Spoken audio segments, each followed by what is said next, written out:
Pesan pertama yang ingin dibangun bahwa dalam kehidupan sudah pasti akan ada keragaman pandangan. Dan yang kedua, yang tidak normal, keragaman pandangan itu boleh jadi melahirkan tindakan-tindakan yang kontraproduktif. Mungkin akan mendapatkan celaan. Allah dicela, malaikat dicela, Rasul dicela, Nabi dicela, sahabat dicela, tabi'in dicela, ulama dicela. Kita siapa yang mungkin belum menjadi bagian dari orang-orang itu dan ingin bebas dari celaan? Itu mustahil. Jelas sampai sini? Jadi kalau mendapatkan celaan, berbahagialah, berarti kehidupan kita normal. Jelas? Pernah mendapatkan celaan dalam hidup? Halo? Pernah disoal oleh orang lain? Pernah direndahkan oleh orang lain? Nah, Allah tuh memberi kesan kepada kita, jangankan engkau, Rasul yang paling mulia saja pernah mendapati itu. Tapi bagaimana seni mendapatkan ketahanan sehingga dalam dicela pun tetap tenang, dalam disoal pun tetap hatinya nyaman. Karena ketenangan itu yang membawa pikiran tenang dan tindakan yang terukur. Dan kadang-kadang ketenangan itu lebih penting bahkan dibandingkan dengan harta yang berlimpah. Seringkali saya berikan perbandingan dari sejak dulu kita belajar kan. Coba pilih mana? Saya yakin masih konsisten. Pilih mana? Kaya tapi gelisah atau miskin tapi tenang? Tidak boleh ada pilihan ketiga, saya tahu itu. Kaya tapi gelisah atau miskin tapi tenang? Pilih mana? Ya, saya tahu. Kaya tapi tenang. Oke, di fase ini wahyu belum turun. Nabi sudah ngajar, turun wahyu, turun al-ala, turun beberapa surah. Tiba-tiba ada masa jeda, wahyu belum turun. Sepekan belum turun, sebulan belum turun. Disitulah muncul seakan ada amunisi bagi orang-orang yang tidak senang dengan Nabi, tidak senang dengan ajakan Nabi pada kebaikan. Ini poin yang kedua. Kalau Anda berbuat baik, pasti ada tantangan. Ingat ya, kalau Anda berbuat baik, apapun itu, pasti ada tantangan. Yang menguji konsistensi kebaikan itu apakah serius untuk dilakukan atau tidak. Maka mulai muncul tuduhan. Lihatlah Muhammad dari ditinggalkan sama Tuhannya. Itu Muhammad dah gila tuh, naik turun bukit, naik turun lagi, kayak orang bengong. Muhammad udah ada beban di pundaknya. Jangankan umatnya, Rasulnya saja yang mengklaim Rasul punya masalah katanya, ya kan? Dan ditinggalkan Tuhannya, kok masih mau ikut Muhammad? Maka dalam keadaan itulah kemudian ditunggu, naik turun, turunlah kemudian dua surah sekaligus, surah 93, surah 94, yaitu surah Ad-Duha dan Al-Insyirah. Nih. Oke. Ini materinya dahsyat ya. Penting sekali, saking pentingnya ini cepat habis tuh. Sekali lagi. Jazakallah khair. Ya, lebih kelihatan ya. Baik, yuk pelan-pelan. Jadi turunnya surah Ad-Duha dan surah Al-Insyirah, hikmahnya satu atau fungsinya satu, memberikan petunjuk bagaimana mengatasi satu persoalan sesulit apapun, tapi masih dapat menghadapinya dengan keadaan yang tenang. Satu surah ini atau dua surah ini diturunkan untuk membimbing setiap hamba menuju kepada ketenangan hati. Dua, membangun kekuatan mental sehingga dalam situasi apapun dia tetap kuat mengatasi berbagai persoalan kehidupan. Nanti terapannya banyak, di bisnis ada. Nanti saya turunkan contohnya. Kadang-kadang ikut tender, sudah bagus, sudah menang, tapi proyeknya diambil orang. Ada yang begitu? Nanti ada ayatnya, ada. Nanti kita turunkan. Udah siap-siap, kan pengen melamar, ternyata keduluan orang, gitu kan? Udah siap-siap, pengen dapat ini, mau lulus, ternyata nilainya nggak seperti yang diharapkan. Muncul, ada, selalu ada demikian. Nanti kompleksitasnya banyak. Tapi dua surah ini, kalau kita bisa kuasai artinya dengan baik, pahami dengan benar, maka akan ada sesuatu yang beda yang terasa dalam jiwa kita dan kesiapan mengatasi setiap persoalan dalam kehidupan. Yuk kita baca dulu ya, supaya dapat keberkahannya dari dua surah ini. Saya bacakan, Anda ikuti ya. A'udzu billahi minasy syaithanir rajim.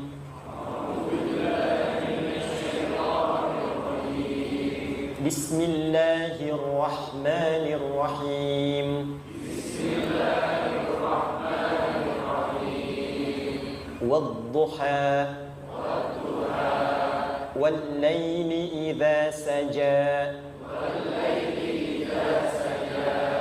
ma wadda'aka rabbuka wa ma qala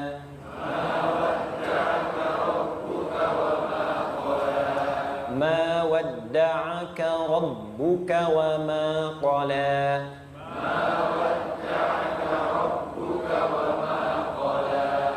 walal akhiratu khairul laka minal ula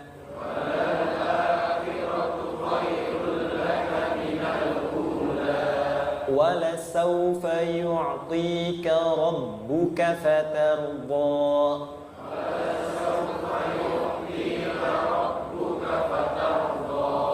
alam yajidka yatiman fa'awa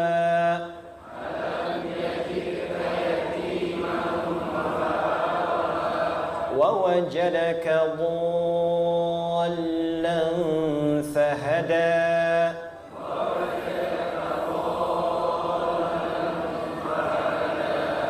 ووجدك عائلا فأغنى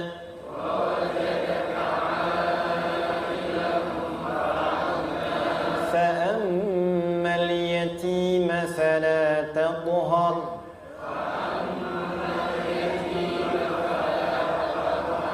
وأما السائل فلا تنهر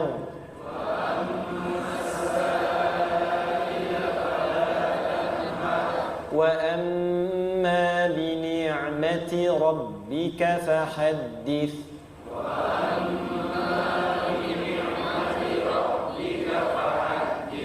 Baik, satu surah dulu, alhamdulillah.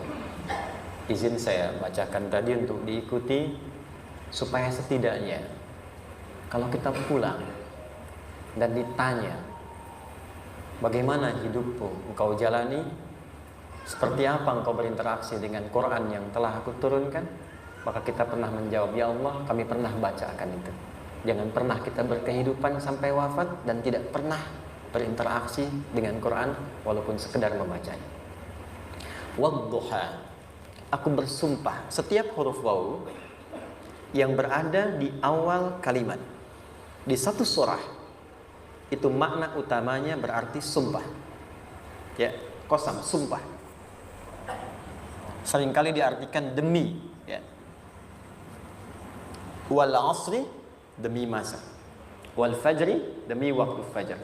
Wal laili, demi malam. Intinya sumpah. Sebentar, pelan-pelan. Kalau Allah menyampaikan sesuatu kepada kita, yakin tidak? Saya ulang, yakin tidak? Serius? Hah? Kalau yakin, kenapa tidak dilakukan? Ya, itu pertanyaan besar, ya. Baik, kalau Allah menyampaikan Allah tidak bersumpah pun harusnya kita yakin. Tapi kalau Allah bersumpah dalam kaidah ilmu tafsir berarti ada sesuatu yang sangat penting, yang saking pentingnya akan sangat dibutuhkan oleh setiap hamba, sehingga diminta setiap hamba itu fokus menyimak apa yang mau disampaikan. Bahkan saking pentingnya menyimak itu Allah bersumpah. Jelas? Jadi kalau teman-teman menemukan di Quran ada ayat dibuka dengan sumpah, berarti ada kasih Allah yang tinggi yang akan disampaikan di ayat itu sampai meminta kita fokus untuk menyimaknya. Ad-duha, untuk memudahkan maknanya, teman-teman kalau waktu duha itu jam berapa ya?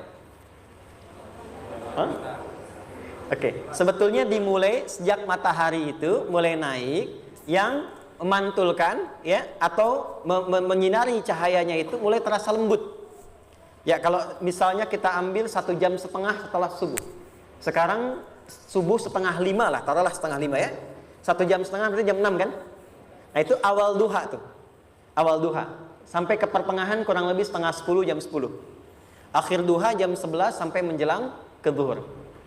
Awal duhanya disebut dengan syuruk namanya. Syuruk. Jadi syuruk itu awal duha. Kalau sudah jam 6 ada cahaya matahari ya. Enak nggak ke tubuh kita itu? Nyaman nggak? Jam 8 enak nggak kalau berjemur ya? Jam 9 enak ya? Nah, ini kata kiasan dalam bahasa Arab. Kalau kita merasakan sesuatu yang enak, nyaman, memberikan manfaat yang banyak, itu orang Arab sering memberikan kiasan dengan waktu-waktu tertentu. Di antaranya duha. Jadi kalau kita menemukan kalimat duha, jangan langsung diartikan ke waktu duhanya. Boleh jadi yang diinginkan adalah makna di balik itu, yaitu semua kenikmatan dan kenyamanan yang didapatkan. Cara mengartikan ini, wadduha, aku bersumpah, kata Allah, ya Muhammad, demi semua kenikmatan yang kau rasakan dalam hidup, seperti engkau merasakan kenikmatan cahaya duha itu. Jelas? Wal-laili idza saja, dan aku bersumpah, al-lail, lail itu apa? Malam. Baik, lail turunannya, layali jamaknya, lela, lili, lala, itu malam. Jadi kalau ada ibu leli, ibu malam-malam ya. Al-lail. Oke. Lail itu malam. Malam gelap nggak? Gelap. Tapi kalau gelapnya gulita, tidak ada cahayanya, gelap betul gitu. Gelap ya. Misalnya sedang kita dapati misalnya satu momentum padam lampu, padam semua, dan pas gerhana misalnya gelap sekali. Nah, itu bahasa Arabnya disebut dengan saja namanya. Ya, saja. Wal laili idza saja. Dan malam apabila telah gulita. Zaman Nabi kan gak ada lampu, ya, belum ada PLN, ya, dan seterusnya. Jadi gelapnya betul-betul gelap. Saya mau tanya sebentar, biasanya kalau situasi gelap itu mudah nggak menemukan benda tertentu? Melangkah mudah atau sulit? Tidak mudah untuk dilakukan kan?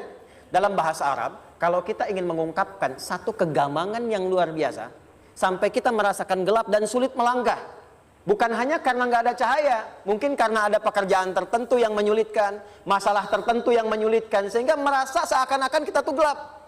Makan nggak enak, melangkah susah. Pernah nggak merasakan situasi yang saking beratnya satu beban itu seakan-akan makan nggak mau, melangkahnya berat, ada vertigo, kadang-kadang pusing. Pernah merasakan itu? Itu bahasa Arabnya, wal-laili idza saja. Perhatikan kalimatnya, ya Muhammad sallallahu alaihi wasallam, aku bersumpah demi semua kebahagiaan dan kenikmatan yang engkau pernah raih, seperti merasakan kenikmatan cahaya duha. Dan mungkin persoalan hidup yang pelik yang membuat engkau merasakan kesulitan, seakan-akan merasa di suasana gelap yang gulita. Ma wadda'aka rabbuka wa ma qala. Tanamkan dalam jiwamu yang paling dalam, aku tidak akan pernah meninggalkanmu. Ada suami pulang dari pekerjaan, mendapati istri sedang termenung dan mengalir air matanya. Tiba-tiba suaminya datang mengatakan, hangat sekali pada istrinya, di sampingnya membelainya dan mengatakan, "Ma, demi semua suka yang pernah kita lalui bersama, dan demi duka yang mengalirkan air matamu saat ini pun, tanamkan dalam hatimu yang paling dalam, Papa akan selalu bersama Mama dalam setiap situasi itu." Kira-kira para ibu merasakan itu bagaimana perasaannya? Masa sih? Tapi itu menarik loh. Menarik ya. Jadi kalau teman-teman ngaji surat Yusuf, di surat Yusuf itu laki-laki diilustrasikan dengan matahari, perempuan diilustrasikan dengan rembulan. Ya. Inni ra'aitu ahada asyara kaukaba wasyamsa wal qamara ra'aituhum li sajidin. Ayah, aku melihat bulan dan matahari serta 11 gemintang sujud hormat kepadaku. Jadi matahari diartikan itu sebagai laki-laki, suami, ayah. Kenapa disebut matahari? Diilustrasikannya, matahari itu kan menyengat dengan kuat. Kalau kita menjemur, mengeringkan pakaian, melindungi. Tipikal suami itu melindungi. Ada yang ganggu istri, sengat dengan kuat. Ada air mata yang mengalir, hei, keringkan itu sehingga tidak larut air mata mengalir di pipinya. Itu matahari. Sebaliknya rembulan. Rembulan itu kan enak dipandang, bukan bulannya ya. Bukan bulannya. Kalau bulannya kan desainnya nggak sempurna, baik terlihat. Tapi cahaya rembulannya tampil dengan indah, tampil dengan baik, enak dipandang, menenangkan, dan tidak tertukar. Jangan sampai ada istri jadi matahari, suami jadi rembulan. Jelas ya? Dengan kekuatan bulan aku menghukummu, ya kan? Itu salah. Oke. Tahan sampai sini, tahan. Lihat baik-baik. Saya berhenti sampai sini dulu. Kalau di Quran ada ayat menyebutkan, tidak spesifik orang yang disebutkan dan kapan kejadiannya, maka peristiwa itu akan terjadi dan dialami oleh kemungkinan generasi berbeda di setiap masa dengan tokoh berbeda tapi perasaan yang serupa. Sebaliknya, kalau disebutkan namanya, jelas identitasnya, kapan kejadiannya, maka peristiwa itu hanya akan menimpa orang tersebut dan tidak akan dialami lagi orang lain setelahnya. Saya tanya dulu yang akhwat, yang perempuan, kenal Maryam? Kenal, bagus. Kenal di mana? Maryam anaknya Imran, mengandung, melahirkan Isa alaihissalam, Yesus, Mesias, tanpa disentuh laki-laki manapun. Dan di Quran identitasnya disebutkan langsung, Maryam binti Imran, wa Maryam ibnata Imran. Ini menunjukkan kesan bahwa yang mengandung dan melahirkan tanpa disentuh laki-laki manapun, itu hanya Maryam anaknya Imran. Ingat ya, mengandung, melahirkan tanpa disentuh laki-laki manapun. Bukan mengandung, melahirkan tanpa suami, kalau itu banyak dia. Ya, mengandung, melahirkan tanpa disentuh laki-laki manapun. Hanya Maryam binti Imran. Tapi kalau nggak disebutkan siapa orangnya, kapan kejadiannya, tidak detail disebutkan, ini artinya situasi itu akan dialami kembali oleh orang di masa depan dengan generasi yang berbeda tapi substansi yang sama. Pertanyaannya, pernahkah kita mengalami situasi yang sulit sampai seakan merasa gelap? Nah, baik, maka adab yang pertama, jika mengalami situasi seberat apapun dalam berkehidupan, maka dekati Allah Subhanahu wa ta'ala. Ini awalnya, dekati Allah. Apalagi kalau ada yang mengatakan ini nggak mungkin, ini nggak akan terjadi, ini nggak bisa. Kalau sudah ada tanda seperti itu tanda langsung dari Allah supaya Anda diminta langsung mendekat kepada Allah dan tinggalkan semua makhluk. Karena Allah hanya akan mengabulkan langsung kepada Anda tanpa perantara siapapun. Itu yang terjadi pada Nabi Zakaria. Ini nggak mungkin, ini mustahil. Maka beliau langsung memohon kepada Allah dan langsung menyebutkan, ya Allah, saya minta darimu saja, tidak dari yang lain. Maka dikabulkan seketika. Jadi yang pertama, jika punya kesulitan sebesar apapun, seberat apapun, cepat dekati Allah. Maka di situ akan dijawab langsung oleh Allah, ma wadda'aka rabbuka wa ma qala. Hambaku, sepanjang engkau mendekat kepadaku, maka yakinkan dalam dirimu, situasi apapun yang kau rasakan, aku tidak akan pernah meninggalkanmu. Sudah? Satu? Paham sampai sini? Oke. Pelan-pelan ya. Saya belum bicara caranya. Saya baru bicara di awal motivasinya. Dekati Allah dulu, nanti caranya didetilkan di surah Al-Insyirah. Teruskan. Ma wadda'aka rabbuka wa ma qala. Walal akhiratu khairul laka minal. Perhatikan. Hei, seberat-berat bebanmu saat ini, ingat, satu saat akan tuntas. Dan ini pun ujian. Kalau sudah meninggal, gak ada ujian lagi. Dan nanti kehidupan yang sekarang, apapun yang kau pertentangkan, perdebatkan, perselisihan, itu semua akan ditinggalkan. Jadi ternyata Allah mengungkap hakikat kehidupan dunia. Apapun yang diperselisihkan, tuh unik ya. Orang berselisih pada yang akan ditinggalkan. Aneh nggak? Ada orang berebut makanan, kan? Rebutan sampai berkelahi dan sebagainya. Pada akhirnya makanan yang diperebutkan itu pun akan ditinggalkan. Yang ini meninggal, itu meninggal. Jadi memperebutkan sesuatu yang pada akhirnya akan berakhir. Kata Allah, Allah sampaikan, jika Anda mengalami situasi, sesuatu yang mungkin membuat berat, tanamkan pada jiwa kita, hei, yang aku kejar-kejar ini, boleh jadi aku akan tinggalkan juga. Kenapa aku harus menangisi dan larut pada sesuatu yang tidak abadi? Maka Allah hibur kita dengan mengatakan, kamu tenangkan diri dulu. Semua yang kamu pikirkan sampai membuat kamu berat begini, pada akhirnya kamu tinggalkan. Dan yang abadi itu akhirat. Walal akhiratu khairul laka minal. Dua, pelan-pelan sikapi setiap masalah dengan proporsional. Jangan terlalu larut dalam sesuatu. Dapat job satu, pengen, udah siap, kontraknya besar, tiba-tiba hilang. Dipikirin, Anda mikirkan itu pun gak akan balik. Proporsional aja dulu. Ya, nanti caranya akan turun nanti di Al-Insyirah. Tenangkan diri dulu. Prasangka baik kepada Allah Subhanahu wa ta'ala. Boleh jadi apa yang Allah ingin berikan sebagai pendahuluan sekarang belum sampai kepada kita karena Allah menyiapkan yang lebih baik di balik itu. Kita belum tahu ada apa di balik itu sehingga kita tidak dapatkan itu. Sehingga kemudian Allah katakan walal akhiratu khairul laka minal ula. Teruskan. Wala saufa yu'tika rabbuka. Pelan-pelan. Orang yang punya sikap seperti ini itu cenderung lebih dekat mendapatkan ridha Allah dibandingkan dengan orang-orang yang larut dalam kesulitan. Orang yang move on dengan setiap persoalan dalam kehidupan, cepat berpikir secara proporsional, tidak menggantungkan hidupnya pada persoalan tertentu sehingga membuat dia menjadi beban, itu lebih mendekatkan dirinya kepada ridha Allah dibandingkan dengan orang yang meratapi persoalan hidupnya. Ya. Pelan-pelan. Jadi spiritnya, kalau punya masalah apapun, jangan dilarutin terus. Gak usah diratapi, cepat move on. Berpikir lagi, rencanakan lagi. Nanti, detailnya ada di Al-Insyirah. Tapi poin besarnya, janji Allah mengatakan, kalau Anda bisa move on, proporsional, maka yang dijanjikan oleh Allah, di situ Allah percepat datangnya ridha Allah subhanahu wa ta'ala. Kalau ridha Allah sudah datang, maka akan dua yang diberikan. Pertama kali, ketenangan di dalam jiwa. Dan yang kedua, kemampuan untuk berikhtiar lebih baik mencapai apa yang diinginkan. Satu, kalau ridha Allah sudah diberikan pada seorang hamba, yang pertama diberikan ketenangan dalam jiwa. Bukan dunianya dulu.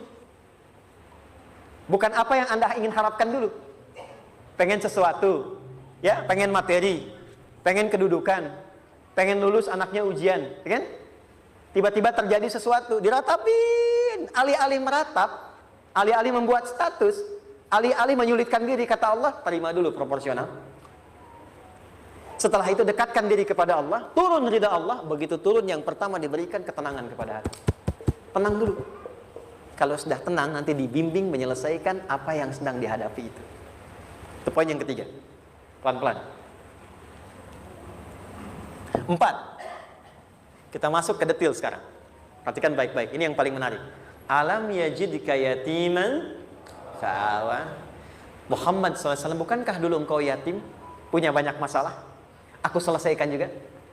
Ayahmu meninggal sebelum lahir, ada ibu. Ibu meninggal, ada kakek. Kakek meninggal, ada paman. Ya kan?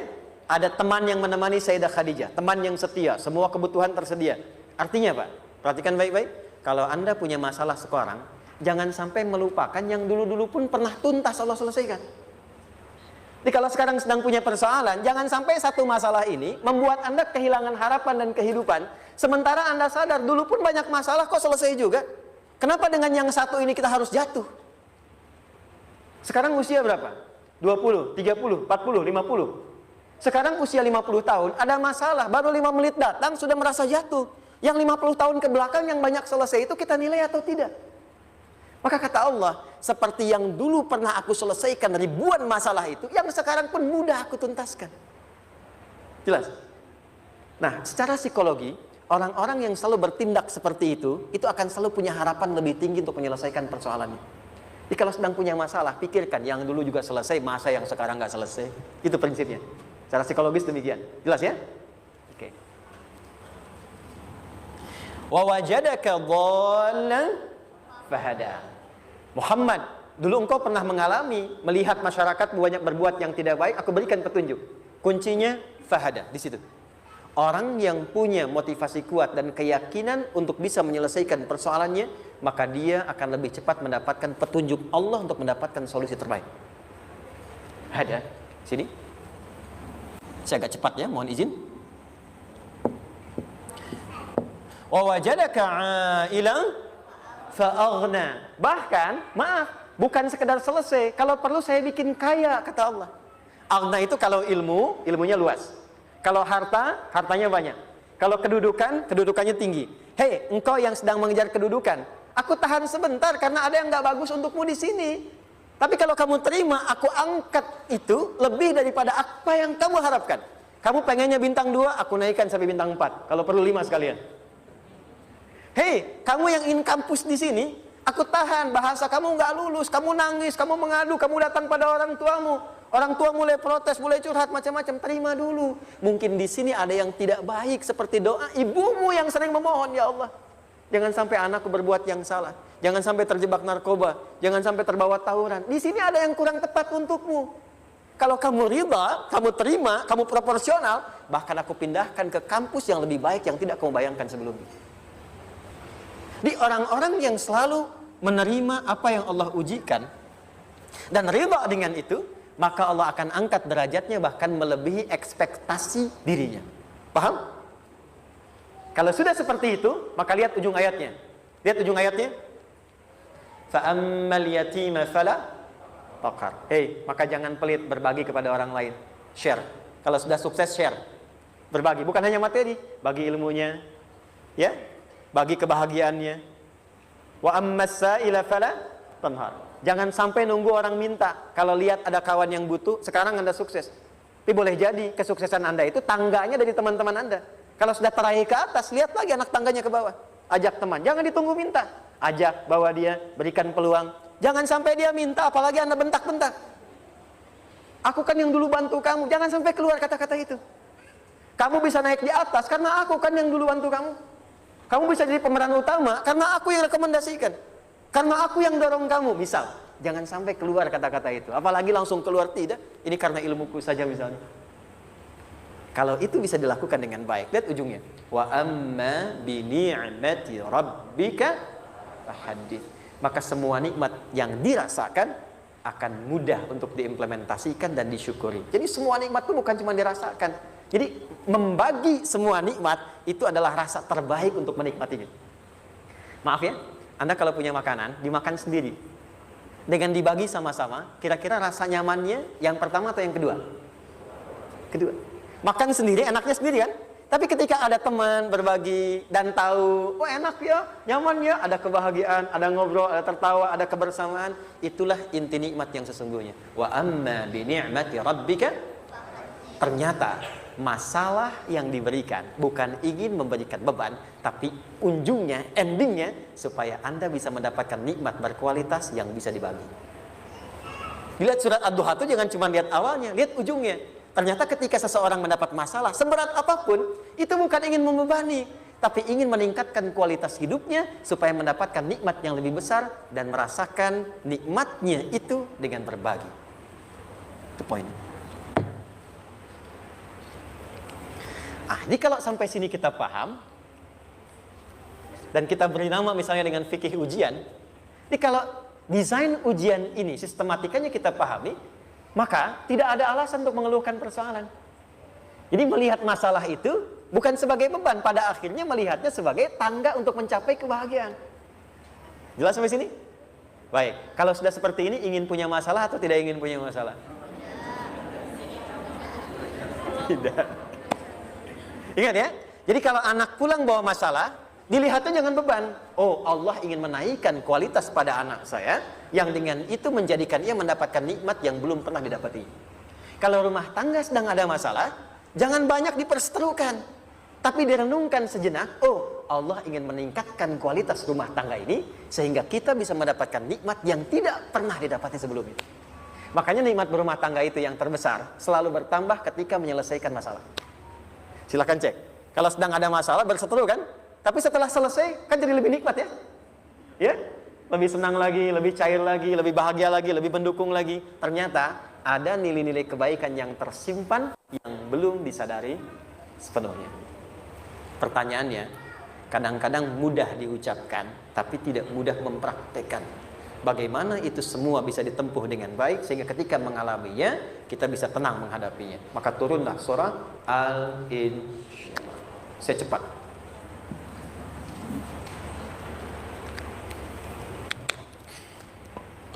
Teman-teman, ini apa? Kelas ya? Baik, pelan-pelan sedikit. Kira-kira volumenya besar kecil? Kecil ya? Baik. Kalau saya bandingkan dengan gayung, volumenya besar mana? Gayung ya? Baik. Kalau ini saya perlebar, sehingga bisa memasukkan apapun ke dalamnya, itu bahasa Arabnya disebut dengan insyirah namanya. Jelas?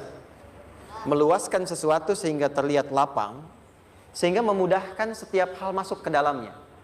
Itu insyirah namanya.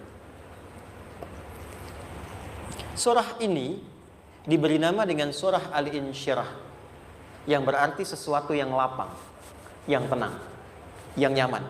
Yang diharapkan dengan keadaan hati yang lapang, nyaman, tenang itu, segala persoalan yang dihadapi dalam kehidupan akan mudah diterima dan tidak berdampak besar dalam menyikapinya.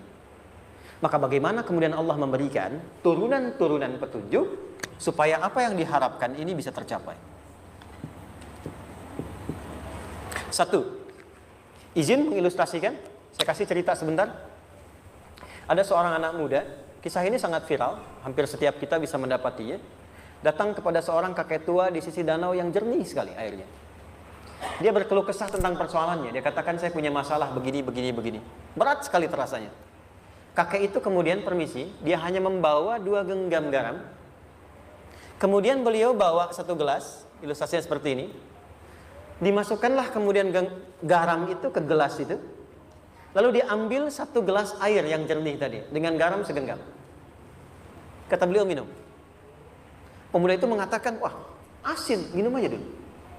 Lalu ketika diminum, langsung ditumpahkan. Dia muntahkan, asin katanya. Lalu setelah itu kakek yang tadi melepaskan segenggam sisanya, dilempar ke danau tadi yang luas. Lalu diambil lagi dengan gelas yang sama. Sekarang minum. Bagaimana rasanya? Segar, enak, nyaman. Itulah hatimu. Kalau hatimu sempit sesempit gelas ini, maka masalah sekecil apapun akan selalu menghadirkan kesulitan seperti engkau menelan garam tadi. Tapi kalau hatimu luas, sebesar apapun masalah, tidak akan pernah berdampak pada dirimu kecuali engkau mampu menyusun rencana untuk mengatasinya. Kelapangan hati yang membuat diri kita mampu menerima persoalan apapun, itu yang disebut dengan insyirah. Makanya dulu tahun 90-an ada sinetron Hati Seluas Samudra gitu ya. Saya pernah tahu itu. Sama anaknya diapa-apain juga, masih aja ya menerima gitu. Dulu siapa ya? Jeremy Thomas dan lain-lain ya. Saya kira ada itu. Ya, saya kira itu ya. Saya pernah lihat sejenak ya. Saya jarang-jarang nonton gitu. Pernah lihat aja. Saya senang riset. Jadi kalau riset itu ada riset dakwah, ada riset materi. Saya teman-teman yang musik gitu ya. Saya tidak terlalu dekat dengan musik karena saya di Quran gitu. Tapi untuk mengetahui hukum musik itu bagaimana, saya riset. Sampai ke notasi saya tahu. C D F G A B C G A B C D F is G D F is G A B C D A B C D F is Gis A F is Gis A B C dis E B C dis E Fis Gis Ais B Fis Gis Ais B Cis dis Ais Fis Cis dis Ais Fis Gis Ais Bis Cis gitu kan ya? Ya, tapi kalau diminta piano, gitar ini saya nggak bisa. Ya, tapi untuk menentukan hukum, nah kita bisa paham gitu. Misalnya boleh nggak baca Quran pakai langgam Jawa gitu kan? Nah, hukumnya apa? Nanti dari teori itu muncul. Ya, paham ya? Nah, oke, balik sini. Perhatikan baik-baik. 1, saya agak cepat. Ini ditafsir langsung turun Al-Insyirah. Yang pertama, alam nashrah laka sadrak wa wada'na anka wizrak alladhi anqadha dhahrak. Tahan sampai sini dulu, 3 ayat. Saya mulai dari ayat kedua dan ketiga. Perhatikan baik-baik. Wa wada'na anka wizrak alladhi anqadha dhahrak. Artinya apa? Artinya satu beban yang diletakkan di pundak yang berpengaruh kepada semua bagian tubuh. Kita pernah melakukan atau melihat yang angkat beban ya? Beban kan semakin berat diangkat, semakin terasa ke bagian-bagian tubuh ya, ke semuanya. Nah, itu namanya wizrak alladzi anqadha dhahrak. Beban yang dipikul yang berat sekali sampai semua merasa. Makanya jadi satu ungkapan dengan mengatakan dia sedang memikul beban yang sangat berat.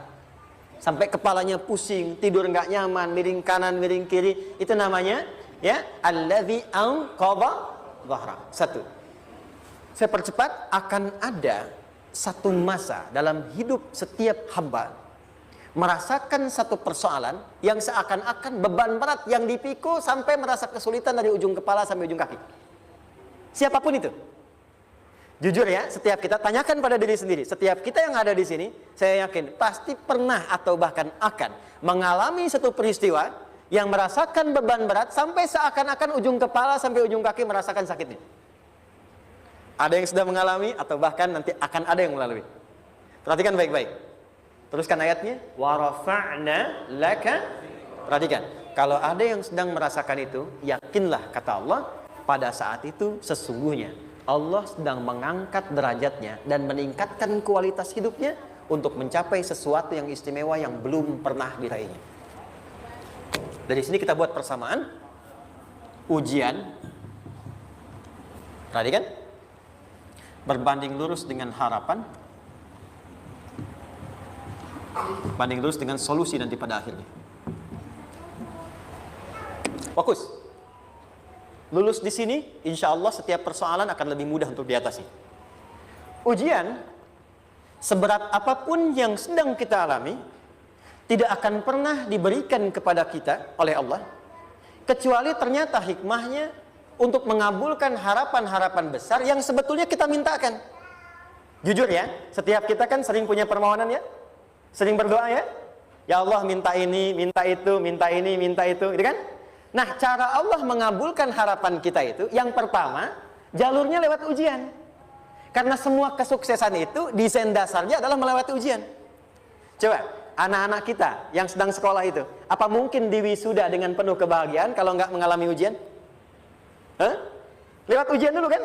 Dia belajar dulu, ujian dulu, ngatasin soal dulu, lulus, baru wisuda. Apakah mungkin akan dapat IPK 4 yang diharapkan kalau tidak mengalami ujian? Belajar dulu, ya kan? Ada waktu, sempat dia bangun malam, siang, dan seterusnya, belajar, keringat, dan sebagainya, baru bahagia kan? Dan ternyata belajar itu untuk diwisuda. Sebab kalau kita tidak belajar, mustahil dapat wisuda. Kalau tidak lewat ujian, mustahil dapat ijazah.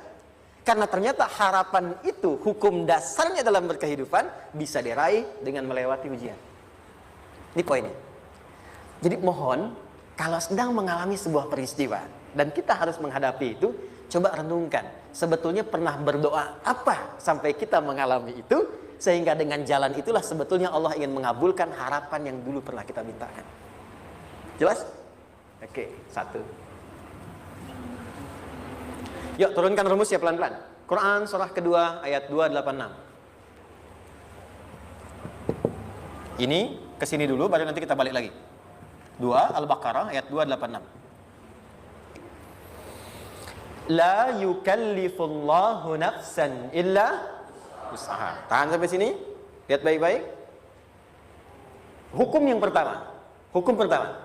Allah tidak mungkin menguji seorang hamba di luar batas kemampuannya. Jadi kaidah yang pertama tadi, kalau kita sedang diuji, sebetulnya ada harapan dan doa yang pernah kita mohonkan dan Allah ingin mengabulkan itu, jalan pertamanya adalah ujian. Tapi adilnya Allah, tidak akan pernah kita diuji kecuali sesuai dengan kemampuan kita. Jadi kalau nggak mampu, nggak mungkin diberikan ujian.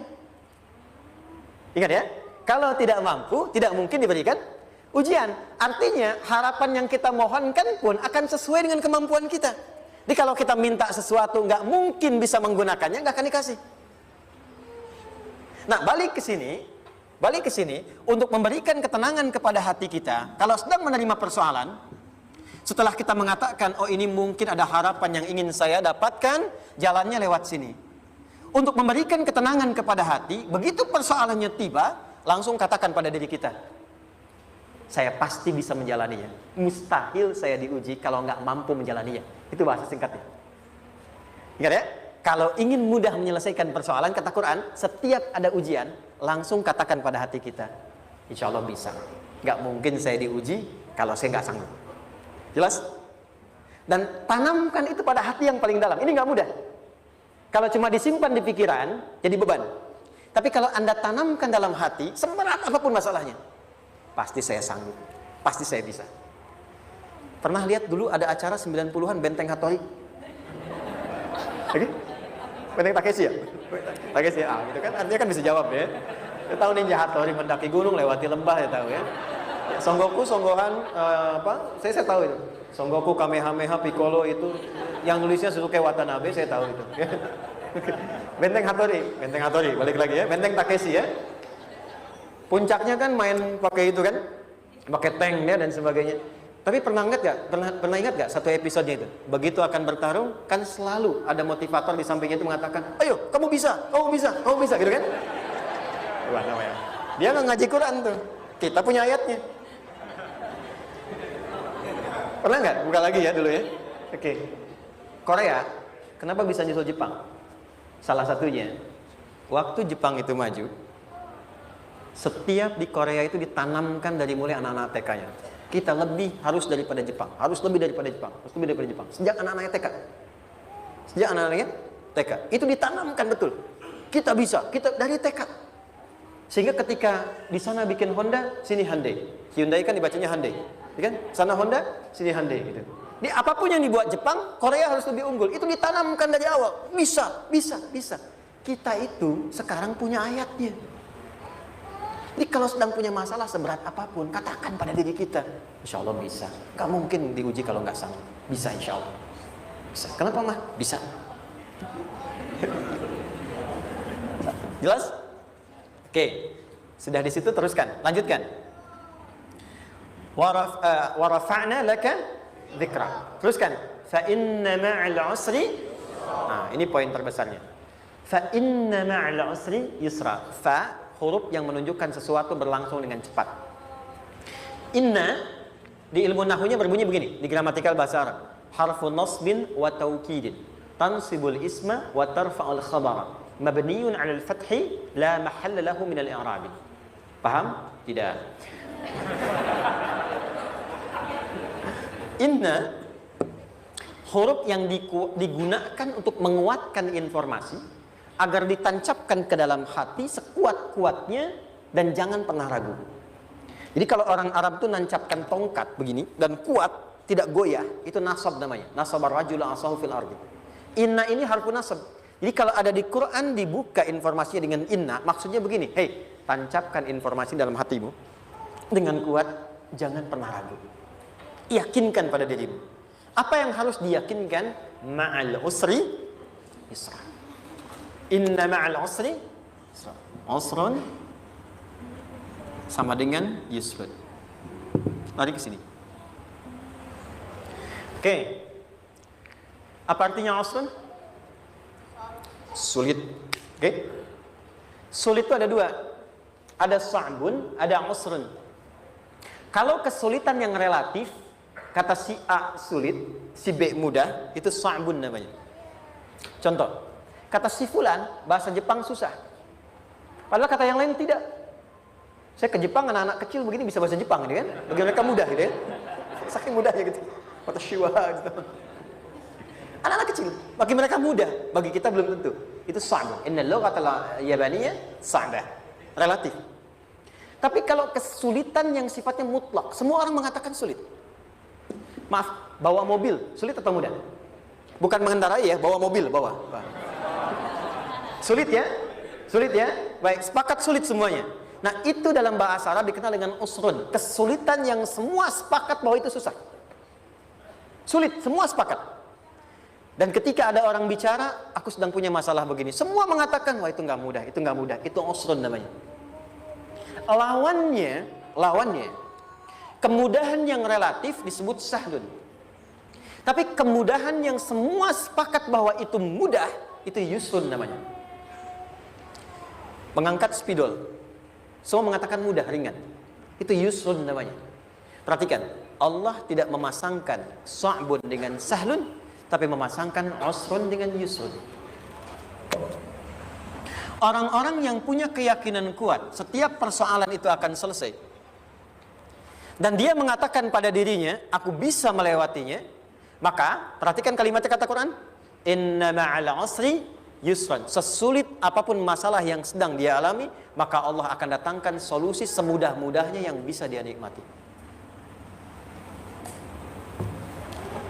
Dengan kata lain, kalau kita bawa ke bahasa psikologi, kalau sedang menghadapi persoalan seberat apapun, selain kita mengatakan ini pasti bisa saya lalui, saya insya Allah sanggup mengatasinya, katakan pada diri kita, ini pasti selesai, pasti ada solusinya, pasti mudah. Katakan, walaupun memang solusinya belum datang, tapi tenangkan pada diri kita dengan mengatakan inna ma'al usri yusra. Bahasa psikologinya, katakan pada diri kita ini pasti selesai. Gak mungkin gak selesai, pasti ada solusinya, pasti mudah. Itu lebih memberikan harapan pada diri kita untuk menuntaskan persoalan dibandingkan dengan meratapinya. Jelas? Teruskan. Fa inna ma'al usri. Kalau masih ragu kata Allah, katakan lagi sekali lagi. Sampai hati kita merasa nyaman. Jadi kalau sedang punya persoalan seberat apapun, tanamkan pada diri kita, pasti selesai. Belum nampak, insya Allah pasti selesai. Gak mungkin diuji kalau gak ada solusi. Itu lebih memberikan harapan. Setelah itu, fa'idha faraghta, mitigasi masalahnya. Mitigasi persoalannya. Tuliskan. Ini masalahnya apa? Rumah tangga. Apa saja misalnya, dia ada suami, ada istri, ada anak-anak. Masalah ada di mana? Kadang-kadang benangnya jadi kusut karena satu-satu nggak segera diselesaikan. Maka kata Al-Quran, فَإِذَا فَرَغْتَ, satu-satu mitigasi dulu. Satu masalah di sini, lihat di suami, lihat di istri. Kalau pekerjaan, masalahnya apa? Sebelum bercabang kemana-mana, petakan. Apakah rekanannya? Apakah relasinya? Apakah kemampuannya? Apakah manajerialnya? Apakah marketingnya? Mitigasi, kotaki semua, selesaikan satu-satu. Setelah itu, apa yang dilakukan? Wa ila rabbika, tawakal sepenuhnya kepada Allah untuk menentukan hasilnya. Tawakal itu yang paling mahal.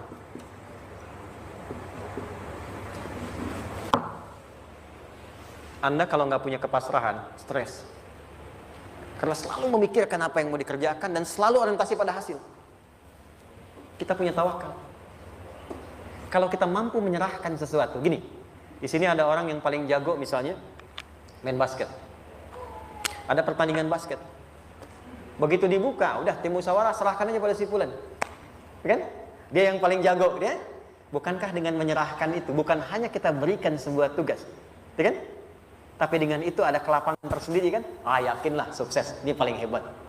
Pernah ada perasaan gitu? Sekarang, siapa yang paling mampu menguasai? Siapa yang paling hebat menyelesaikan segala hal? Siapa yang punya segalanya? Bukankah Allah?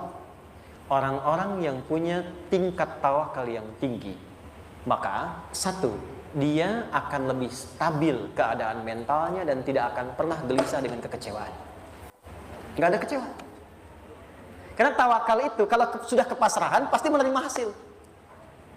Kalau sudah tawakal, terserah Allah tetapkan apa saja.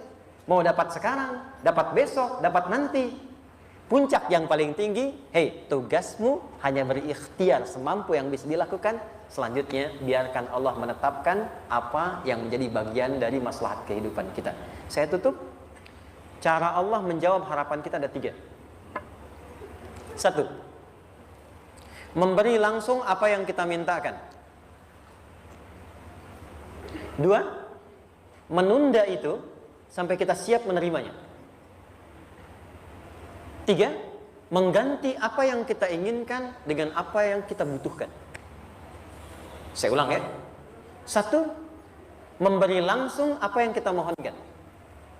Misal, ya Allah saya ingin A misalnya. Anak saya pengen ke ITB. Tapi nggak mungkin tiba-tiba langsung masuk ITB kan? Pasti lewat ini dulu kan? Ada ujian dulu. Ikut tes dan seterusnya diterima. Sesuai. 2. Kadang menunda sesuatu sampai dia sanggup menjalaninya. Anda punya anak usia 5 tahun, pengen diberikan motor. Anda mampu untuk memberi motor, dikasih nggak? Tidak. Sampai dia sanggup mengendarai motor, baru Anda berikan. Terkadang ada yang kita minta sekarang, tidak didapati sekarang. Tapi ternyata tahun depan kita dapat. Kita harus sadar bahwa anugerah yang kita dapatkan tahun depan itu sebetulnya adalah hasil doa kita di tahun ini. Pernah dengar nggak kisah viral? Nabi itu berdoa baru dikabulkan setahun setengah. Setahun 6 bulan. Padahal itu Nabi loh. Kiblat pertama kita kemana? Palestina kan? Baitul Maqdis kan? Nabi berdoa. Mohon terus nengok ke langit. Al-Baqarah ayat 144. Minta. Jawabannya turun setelah setahun setengah. Setahun 6 bulan. Ada yang mengatakan di tafsir setahun 8 bulan. Baru dikabulkan setelah setahun setengah. Padahal kurang soleh apa Nabi? Nabinya siap, mungkin umatnya yang belum siap. Nabinya siap, tapi ada tantangan di masyarakat yang tidak mudah, yang mungkin bisa meruntuhkan dakwah. Baru dikabulkan setahun setengah. Ketika semua umatnya sudah bisa siap menerima itu. Boleh jadi apa yang diminta orang tua sekarang, terkabulnya mungkin belasan puluhan tahun pada anaknya yang nomor sekian. Tahu Imam Syafi'i? Imam Syafi'i itu kan nama aslinya Muhammad. Bapaknya Idris, kakek yang ke atas yang ketiga namanya Syafi'i. Kenapa disebut Imam Syafi'i? Dinisbatkan pada kakek yang ke atasnya. Ternyata kakeknya ini seorang ulama besar, saleh, memohon kepada Allah. Setiap di keturunannya ada yang bisa menggantikan lebih soleh, lebih baik lagi. Ternyata yang didapatkan bukan dari anaknya, tapi generasi keturunan yang kesekian. Anda belum sekarang bisa hafal Quran,